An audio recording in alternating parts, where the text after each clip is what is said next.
here are the things that make the difference to succeeding with dropshipping now in this current environment. Today, we're tackling a hot topic that's on the mind of many entrepreneurs and aspiring entrepreneurs.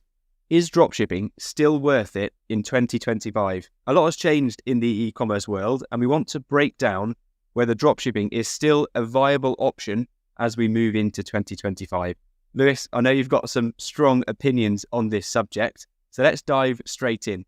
What's the first thing entrepreneurs need to understand about the current state of dropshipping? Thanks, James. Yeah, dropshipping has definitely evolved over the years, as you say. So, here's what's really important to know if you're thinking about getting started in 2025.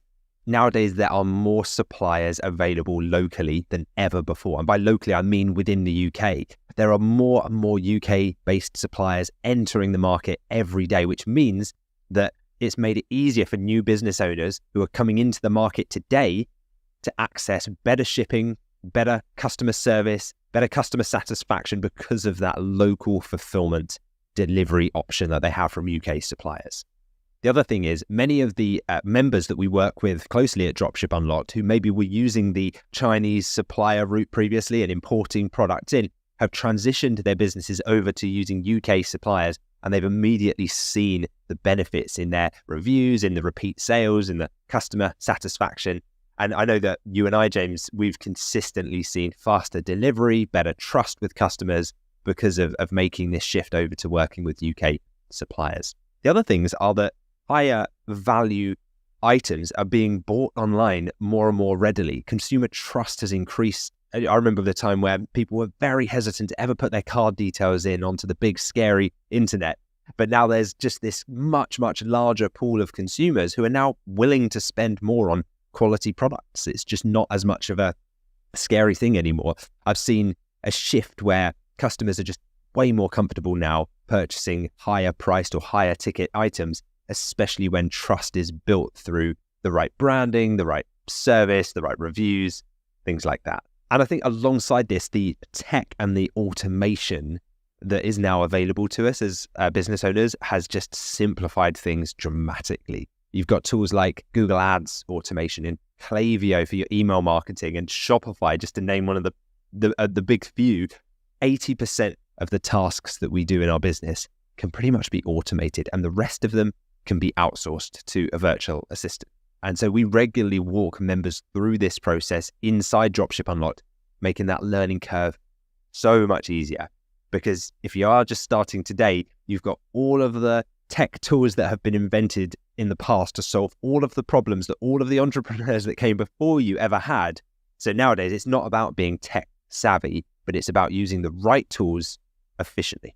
That's right. And if you're willing to be open to the tools that are out there now, it is an incredible time to be getting into dropshipping, I believe, because we've never had so much automation available to us. And the AI tools like ChatGPT now that are out there allows us just to interact with a tool that can give us so much value back in terms of running and operating a dropshipping business, but also getting one started. You can ask it about being your personal advisor when you get up and running with a dropshipping business, and it's incredibly powerful. One thing you mentioned as well, Lewis, is about the consumer trends and how different customers are now compared to how they used to be. When I started just a few years ago, there's been a big shift.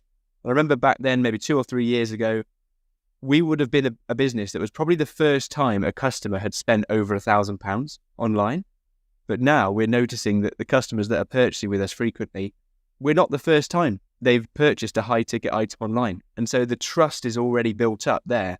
They know that they are purchasing from a place where they're going to be secure anyway. And of course, you've got all the right trust signals shown on the website as well to make sure they feel at home.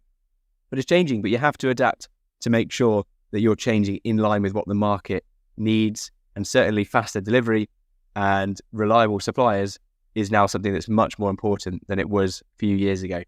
So just zooming out, Lewis, and really answering that question that is on the mind of so many people, do you think it's still worth starting dropshipping from scratch as we go into and in the year of 2025? Yeah, absolutely. It is still worth it if you approach it right, because here are the things that make the difference to succeeding with dropshipping now in this current environment.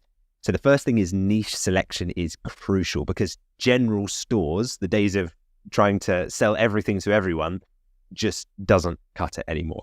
Focusing on a specific niche is the key to really standing out to your market. You want your market and your customers to feel like they're at home when they land on your store, to feel like they are in the right place for them as to the products that they're searching for.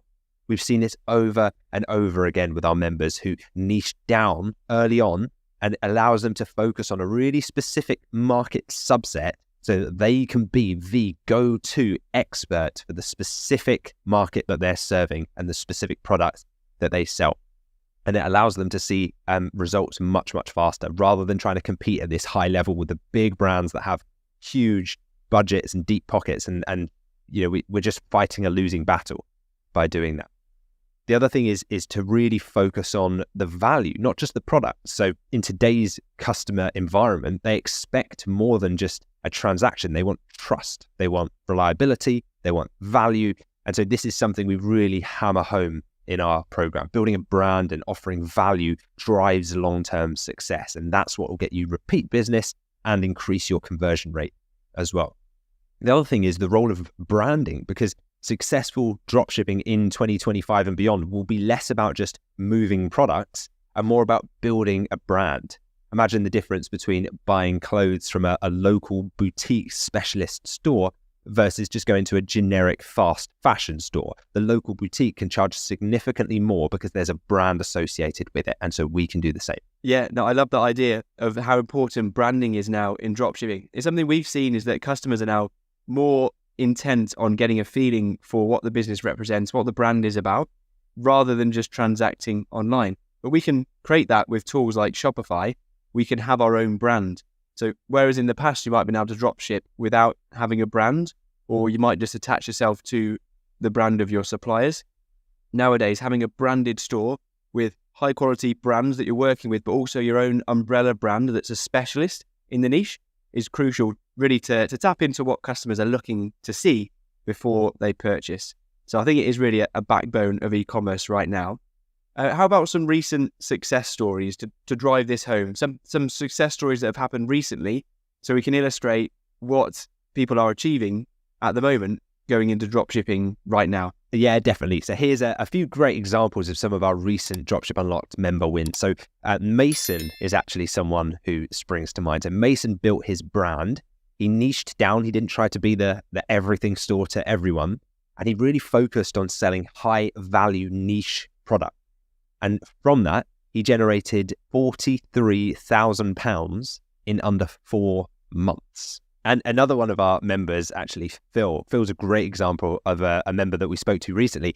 He's hit just under £500,000 in sales, so £445,000 in sales as a combined total of his revenue from his 2 stores that he's launched since joining us at Dropship Unlocked, all by applying these principles and launching his businesses. So that is the kind of momentum that most entrepreneurs just dream of, being able to get your business up and running to that level that quickly. Derek is another example of a member we spoke with recently. He recently closed a £12,000 order, a single Shopify order for £12,000. That's huge. The profit on that order, I imagine, a roughly 30% profit margin, whatever the profit margins he has are, they will vary by supplier, of course, is likely higher than the average take-home salary in the UK of whatever that is, £2,500, £3,000. He's probably made more in profit from that, which is incredible. And so, yeah, by selling those big high-ticket items that can make all the difference. And by the way, when I say big, I don't mean physically big. I mean big in price tag, but not necessarily in size. And so one of the other stories that springs to mind, and this is going back a little bit in terms of a member who joined us earlier, but has recently shared a bit of an update on his business, Jared. So Jared applied the exact principles that we teach, focusing on building relationships with suppliers, refining his niching down, all the stuff we just talked about. Now, his first store, I sat down with him in an interview we did. He hit £310,000 in sales in his first 6 months. So he hit the ground running as well. But he then went on to scale that to well over £4 million up to today. Now, that kind of result is possible when you stay focused and you follow the steps that we outline and the ones we're going through in this episode today. Yes, it's really incredible success, but love hearing about it every time we bring up these stories because it just shows what's happening right now in the market. People that are getting started recently, and people like Jared still very much up and running, even though he started 4 or 5 years ago. Still the same store that he built is still generating him income every day because of the principles that he put in place. He's obviously going to carry on into 2025 with his multiple stores, and so is everyone else that you've just mentioned. And then ourselves, Lewis, we're still both running high-ticket dropshipping businesses, and I've certainly got no plans to give that up going into 2025. Absolutely not. I'm going to go from strength to strength with the stores that I'm running, and I know that the industry moves and changes so rapidly, but as long as you adapt to it and understand the key moving parts, then you can keep up with it and keep growing year on year as the market grows year on year as well. So going into those steps then, Lewis, that people have taken, and especially for somebody listening right now who is thinking about getting started in 2025, where should they start if they're coming in at this completely fresh? Sure. Yes. If you're starting out today and you're thinking, where do I begin? Here's where. Step one, niche down early. So don't try to sell everything to everyone. Choose a niche that you can dominate, but importantly, one that has high demand. Don't be out there trying to drum up interest for the product. It's much easier to go and serve a market that has existing demand already. Step two, once you've got your niche that you're going to focus on selling to, would be to build strong supplier relationships. Now, we work with UK suppliers who can offer next day delivery for the reasons we mentioned in this episode. Better customer reviews, much better customer experience, much simpler, less admin. The stronger your relationships with your suppliers, the better your margins can be, because over time, they'll give you preferential margins, they'll give you deals that they won't give to other retailers, and the product quality as well is noticeably better because the checks that they'll have if they're distributing from the UK, the fact that if anything ever goes wrong, you can send the product back, the customer can return the product and you'd get a full refund. So with the customer, it removes so much of the risk from you as the retailer that it's just worth doing. Get those strong relationships in place. So once you've done that, you've got your niche, you've got your suppliers signed up.